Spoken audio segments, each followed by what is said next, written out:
Okay, guys, I know we're a little bit Galleon bill? A galleon? tight on time, so yeah, let's take let's start with the Galleon bill, then Bidle, and then we'll leave the Gazzoni bill for last because that one's a little more involved. So, okay, Alexis, why don't we start with the Galleon bill, 947, and then we'll. Yeah, he's like a machine, just jamming out Galleon. Senate Bill 947, Hartford County Advisory Plumbing Board. This local bill requires the governing body of Hartford County to enact a local law that provides for the membership of the Hartford County Advisory Plumbing Board. No opposition and no amendments to the bill, and we do have a local letter. Okay. It is a local bill. Yeah. And no amendments, no opposition. Okay, there's a motion. Second, any further discussion? And no amendments. Okay, I think we already have that. Okay, all in favor of Senate Bill 947 clean, raise your hand.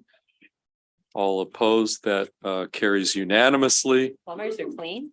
Yes. Okay, let's go to the Senator Bidle, Senate Bill 423, Alexis. All right.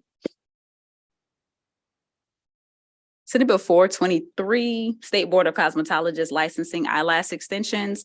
This bill establishes a limited license for the provision of eyelash extension services within the State Board of Cosmetologists.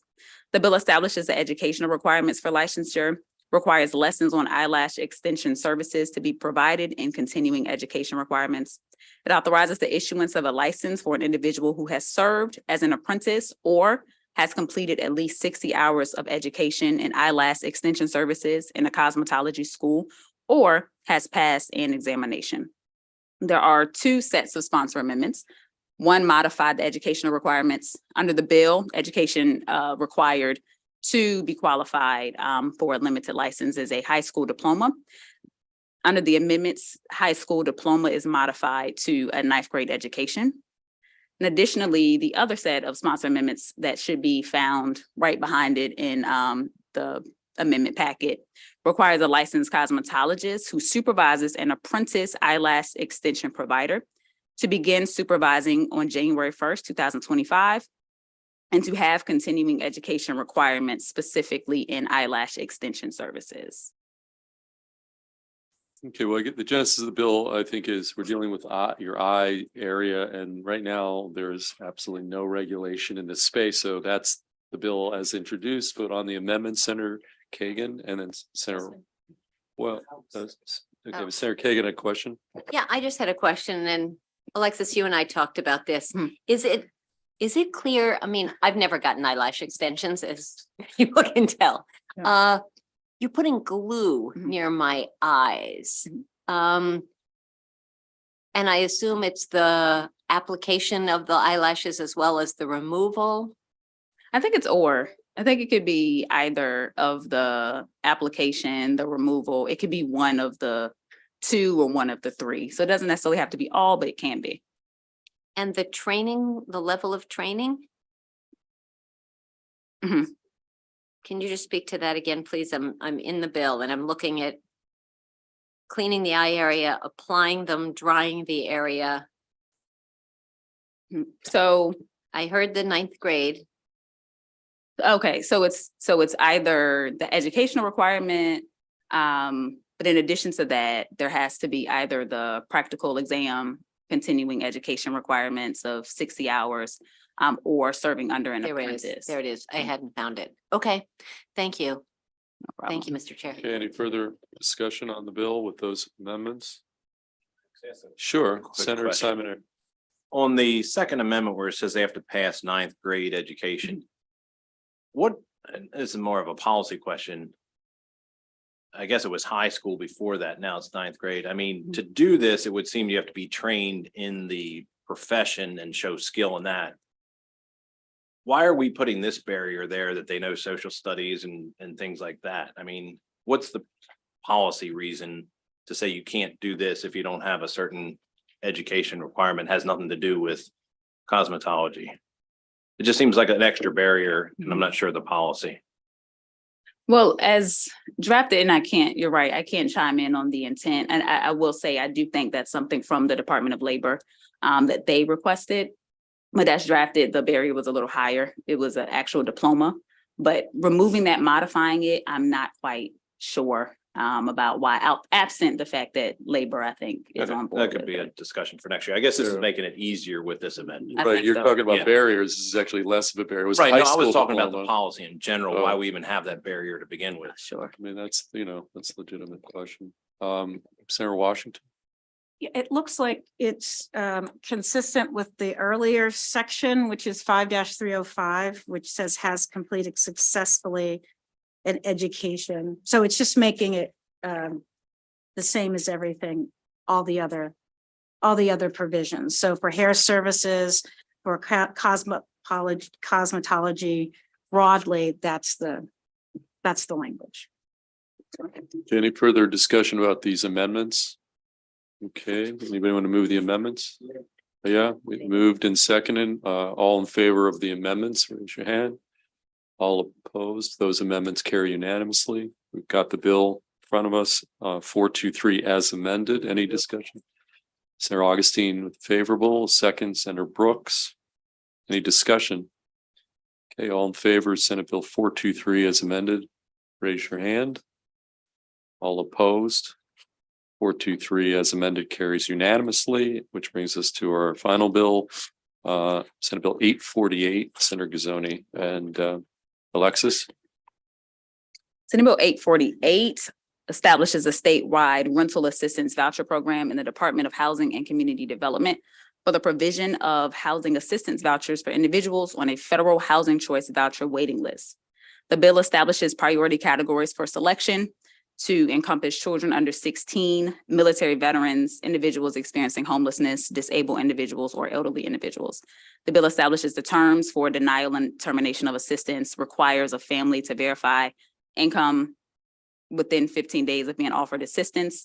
Under the bill, these housing payments shall continue up to 5 years or until a slot is opened up on the federal voucher program. A mandatory appropriation of $15 million is established from fiscal year 2025 to fiscal year 2027. And then the mandatory appropriation is modified for coverage of an amount of vouchers that are appropriate to meet the need of that which was issued in the prior fiscal year. It also establishes a 1% staffing fee to cover staffing expenses and requires a report. There is one co-sponsor amendment that is proffered by Senator Hester, and additional sponsor amendments which do several things. Limit the family contribution to 30% of family income, adds children under 16 and children under the age of 18 instead of children under the age of 16, and foster care children under 18 to the preference categories. Extends the length of time that income verification documentation is required from 15 days to 30 days. Broadens provisions related to live-in aids so that an individual in need of a live-in aid does not have to be a head of household for that accommodation to be provided. Removes provisions related to penalties for inspection violations, removes provisions that require the denial and termination of assistance for convicted sex offenders for 10 years. Removes mandatory termination provisions for families who have been absent for 180 days. Modifies those circumstances that trigger permissive denial or permissive termination of assistance by specifying that an eviction from federally assisted housing must be the result of violent criminal activity. It broadens provisions related to continuation of assistance. It increases the staffing fee from 1% to 6%. And it adds reporting data in that annual report beginning in December of 2024 to include data on disabled individuals. Okay, Senator Watson, I know, this is a Gazzoni Smith Watson bill, and you've been involved in some of the discussions on the bill. If you wanted to add anything, I wasn't sure. Thank you very much. No, in the beginning, we did sit down and take our first cut at this. And we believe that the amendments offered by Senator Hester meet the mark. We're good to go. Senator Hester, I'm sorry. Oh, you were just, Oh, yeah. I'm sorry. The amendments that Alexis provided. We're good with it. Senator Washington. Committee staff, on page 8, line 5, the whole section where the housing agency can deny assistance. Are any of the categories protected other places, or are there? Yeah, is this consistent with the federal guidelines? Yes, so the intent is to match this up to the permissive reasons to deny assistance under the federal regulations. So, so each of these are categories that are denied. Right, Okay. that potentially deniable under federal regs, with the exception of. And then the- how about, do we have any state, I'm just anticipating, whenever we're denying Mhm. benefit, and I'm not an attorney, we're not an attorney, we're I guess is this budget bill or we did second, It is B&T secondary. are we first? B&T is secondary. We're Okay, so first. this would be our bill. Correct. Okay, so, yeah, I think I would just want to be 100% sure that we're not in, contradicting any other, allowances or Mhm. other things that we've done. So I will say Yeah. that, so there are some provisions that are either less stringent or more stringent. So the requirement or the authorization for denial or termination under the program, if there has been an eviction from federally assisted housing, under this bill, we specify that it has to be for violent criminal activity, but under the federal regulations, it's eviction broadly. So that one has been sort of a loosening of that requirement. The requirement or authorization that an individual may be absent or may be kicked off of the program if they've been absent for 180 days. That also was a loosening of the requirement because under the federal regulations, they are required to be terminated if they've been absent for 180 days. So there is some workarounds and some tweaks, but there's also language suggesting that if it's not specifically, if a provision is not specifically identified here, then we err or defer to how the federal regulations determine the program to run. So if there is question, if there is, some sort of concern, if it's not specifically identified, then federal regs govern.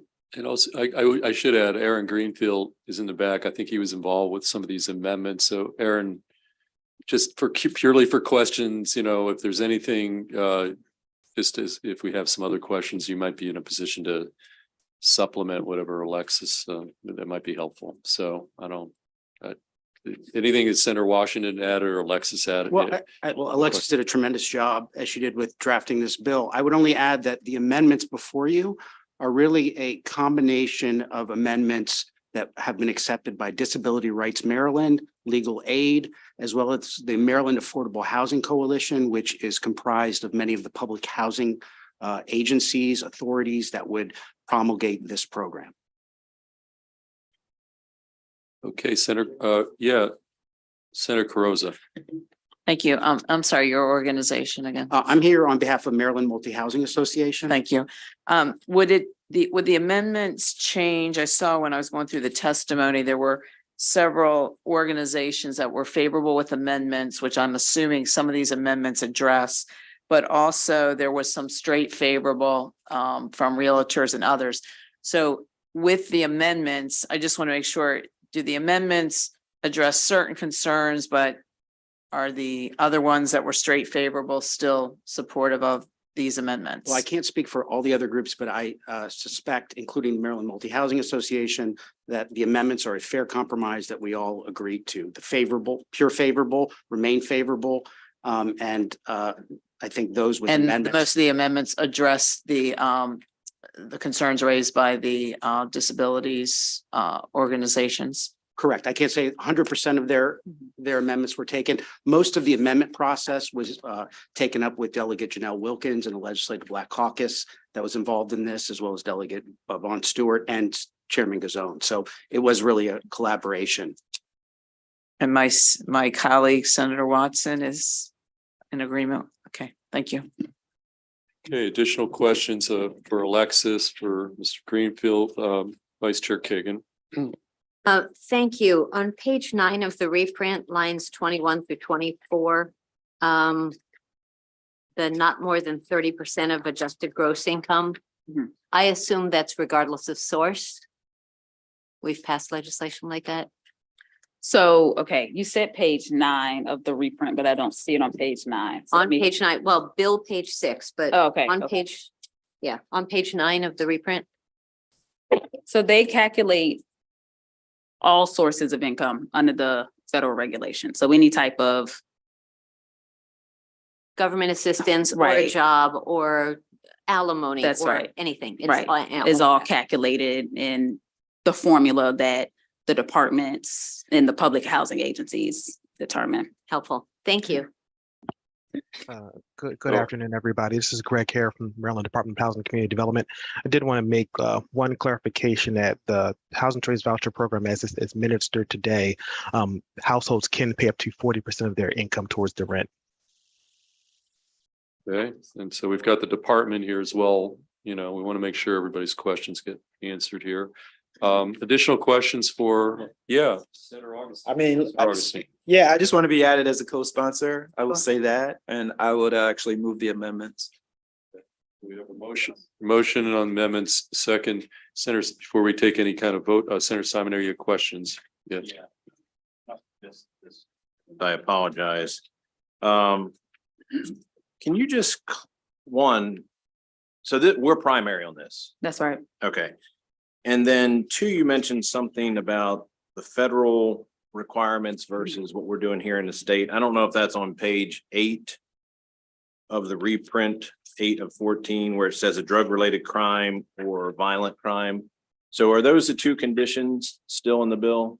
I don't see it marked out. I thought you said just violent crime.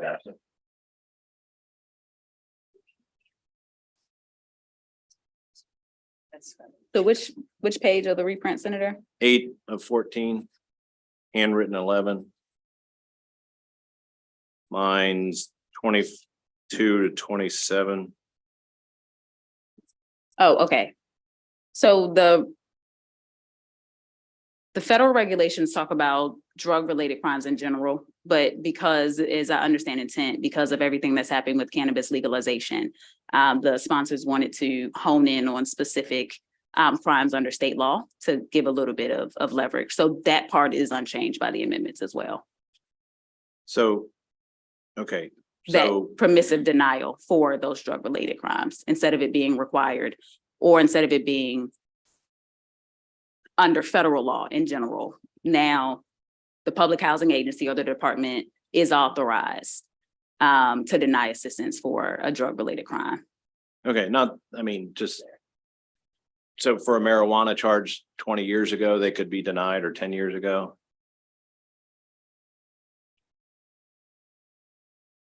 So it says if they've been convicted. So it doesn't talk about expungement. It doesn't talk about arrest. So if they have had that conviction, I think that would apply. Okay, that just seems the opposite direction we're going in our state, but. Now you also said, I think you said there were some at the federal level that they would deny, but we're not going to deny. What type of crimes are those? So specific to the drug-related crimes, So it's either drug or violent. Those are the only 2 categories. I'm trying to think about the federal regulations. So I think it's mainly drug-related crimes for the authorization to deny. The barrier gets a little stronger when we require that denial. And I think that's when we get into violent offenses. But that authorization, that permissive, it are drugs under the federal standards, which of course are broader than what we have in Maryland. Okay, and then just the last question I asked, the section A above that, A1, it talks about, I guess it's A2, we struck out all other sex offenders for 10 years following their conviction.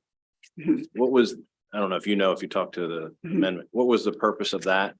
To strike that? So looking back, I think this was a relic of another law that this was modeled, which was New Jersey. So glancing at the federal regulations, I don't think those provisions are there. DXCD may be able to chime in a little bit more. But my understanding is that this was a more stringent guideline, a more stringent standard that was applied from New Jersey's version of the law. Okay, Mr. Hare or Mr. Greenfield, Mr. Hare, did you want to weigh in on what you just heard? And if you have some information? Yeah, sure. I think two things. I guess for the committee's understanding, all the local housing authorities have these what they call these administrative plans, which goes into further detail how their agency is going to handle permissive denials. And so to get back to the initial question about, if somebody was convicted of a marijuana possession for 10 years ago, would that impact them? Usually no. Did housing authorities have a look back period in their plan that says how they're going to treat them?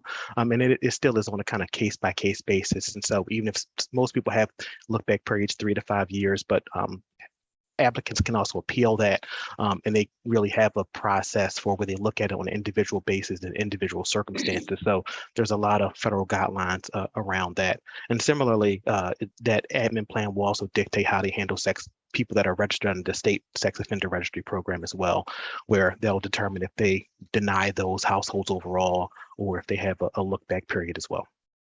Yeah, I think the difference is when you're talking about the drugs, it says may deny, but when you're talking about the sex offenses, it said shall deny. So I don't think that was, I don't know if permissive is the right terminology, but it was stricken from the shall deny. So I guess the question is this different than the federal standard and we're making it less stringent, or it's making it equal to the federal standard for sex offenders? And the federal standard is for convicted under federal sex offender registry.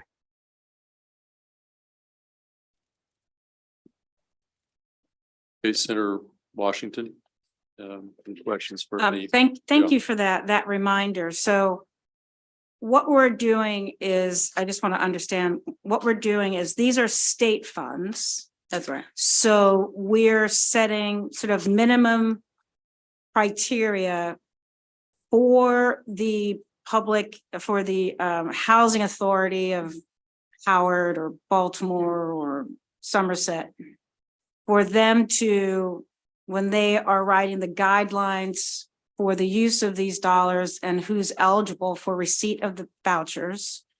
This document here is what we're laying it, that we're laying them in consideration just because these are state dollars, correct? I just want to get that. Right. Right, okay. And so then there are in each of these sections, as was pointed out, mays and shall. Mhm. And I see on page 8 that it's a drug-related crime under state law, so I get that. There's violent crime. And then the sex offense is for a lifetime registration requirement under state law. So I guess what you're saying is that the original draft was based on model legislation. And so these are from other states. And so these amendments make it specific to Maryland. So in part, so Okay. the 10-year prohibition following a sex offense up to 10 years, my understanding is that is from New Jersey.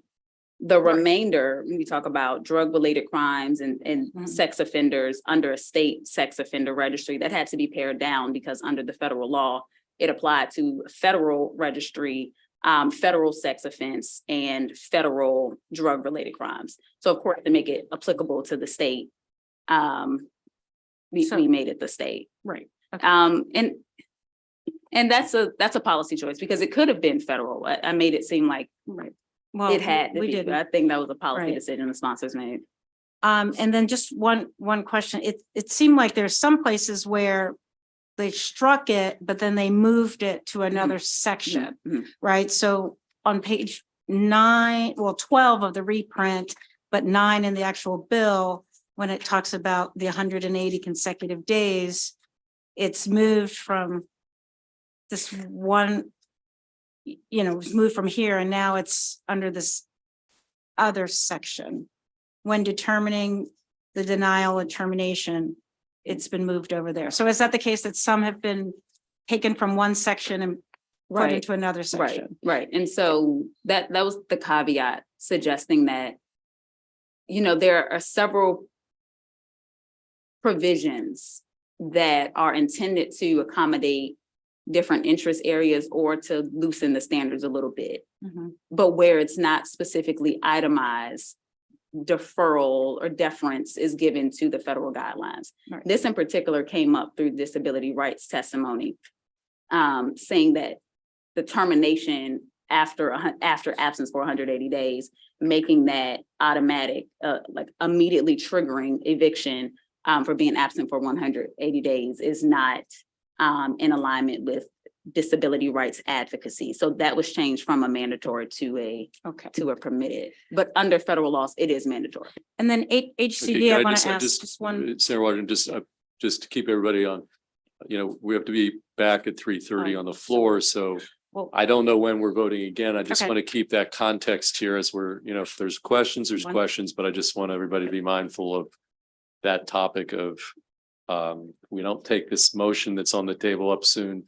This may leave the bill in some limbo, but back to you, and then Brooks, and then Senator Augustine, and Senator Shagan. So, okay, Great, Senator Washington. Okay. And so then finally, I wanted to add HCD. A local housing authority could make it more strict. They have the ability to self-determine what additional restrictions they would have, particularly if we're silent on it. In other words, we don't have to enumerate everything.